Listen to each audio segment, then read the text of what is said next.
Vlogger na nagpakalat umano ng larawan ni PNP Chief Police General Benjamin Acorda Jr. at maling impormasyon kaugnay ng usapin ng destabilisasyon, sinampahan na ng reklamo.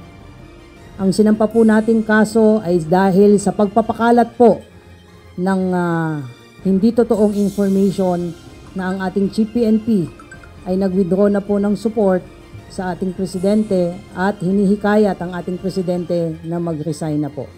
Pagpapalaya sa 17 Pilipino seafarers na bihag ng Houthi rebels sa Red Sea, patuloy na sinisikap ng DFA. The Philippine Honorary Consul to Yemen, Mohammed Saleh Al-Jamal, was able to meet with the 17 seafarers aboard the NV Galaxy Leader on January 2, 2024. The 17 Filipino seafarers aboard are actually treated well and in good health. Iloilo Governor Arthur Defensor Jr. planong magsampa ng class suit laban sa National Grid Corporation of the Philippines. We can file a class suit under the civil code, hindi lang under the laws, under power laws, but unay ina sa civil code, just to start. No? So we are considering that right now. But first, let us go to Congress and listen. Driver ng pangunahing suspect sa pagkawala ni Catherine Camilon sumuko na.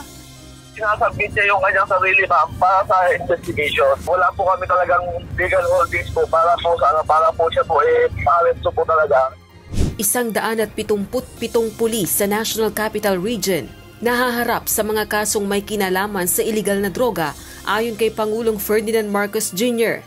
177 police officers have been charged with drug-related offenses, including the planting of evidence, unlawful arrest, and excessive violence dito pa lang sa NCR. Vegetable farmers sa Benguet dumadaing na sa tumal ng bentahan ng gulay sa merkado. Mga repolyo, itinambak na lang sa kalsada. Nung last po kasi sir, halos nakakabenta po kami 7 tons. Ngayon po lumalabas lang po 2 tons. Ganun po. Parang hindi po sila kumikita, ganun, parang balik sila sa kulang pa sa ginasto nila para sa mga pananim po nila. Mga nasaktan at nasugatan sa traslasyon umabot sa 600. Sugatang deboto, sinaklolohan ng UNTV News and Rescue. Of course, ina-assess natin holistically. Hindi lang basta siyempre, porque ang iniinda lang niya maliit na sugat, baka mamaya meron pa siyang ibang injuries. Kaya hindi lang isang natin sa News and Rescue, ina-assess talaga natin thoroughly yung patient natin. Pilipinas at Indonesia nagkasundo na palakasin ng defense, joint patrol at crossing agreements. Anti-submarine warfare aircraft inalok ni President Joko Widodo kay Pangulong Ferdinand Marcos Jr.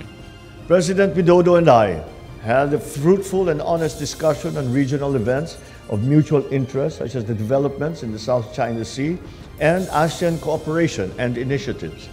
Pamilya ni Mary Jane Veloso sumulat kay Pangulong Ferdinand Marcos Jr. at Indonesian President Joko Widodo upang humiling na palayain na ang OFW. Pamilya Veloso umapila na madesisyonan na sana ang executive clemency bago pa matapos ang termino ng Indonesian President. Kaya nakikiusap po ako sa ating Pangulo na sana ngayon magkakaharap na po sila na ating presidenteng si Marcos at presidente ng Indonesia. Sana hingin na niya yung clemency ni Mary Jane. Sana palayain na po nila. DOTR officials nagturuan sa pagsagot kung makakapasada pa rin ng mga jeepney driver na bigong mag-consolidate pagkatapos ng January 31. House Committee on Transportation naniniwalang walang nangunguna sa implementasyon ng PUB Modernization Program. Walang tao sa inyo na makasagot lahat ng tinatanong ng aking kasamahan dito. And it shows na wala talagang nagkukompas dito sa programang ito. Kasi lahat ng tanong tungkol sa modernization program, iba-iba ang sumasagot 3 milyong bagong botante target mairehistro ng COMELEC hanggang September 30, 2024. Company IDs hindi na tatanggapin sa pagpaparehistro. Sa kasalukuyan nakafocus po ang COMELEC sa resumption ng ating registration na again magsisimula sa February 12. Pamunuan ng Philippine National Police, iginiit na hindi na kailangang magsagawa ng loyalty checks sa hanay ng pulisya sa kabila ng umuugong na destabilisasyon. Hindi po siguro kailangan ng loyalty check dahil nasabi na po natin ang PNP po is 100% behind this government po. Diarrhea cases sa Baguio pumalo na sa 2,199.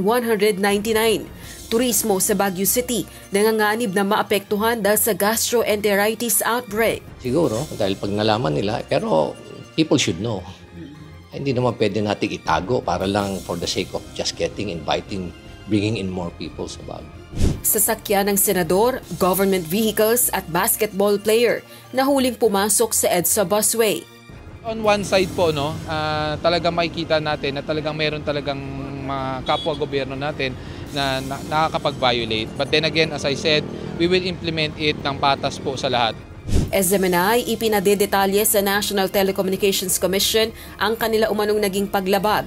Pag-aalis ng suspensyon sa dalawa nilang programa, hiniling din sa Movie and Television Review Classification Board. Kasi pag binabasa mo, hindi namin alam kung anong kasalanan namin eh. Bakit ba pinapatawag kami dito? Mindoro Panay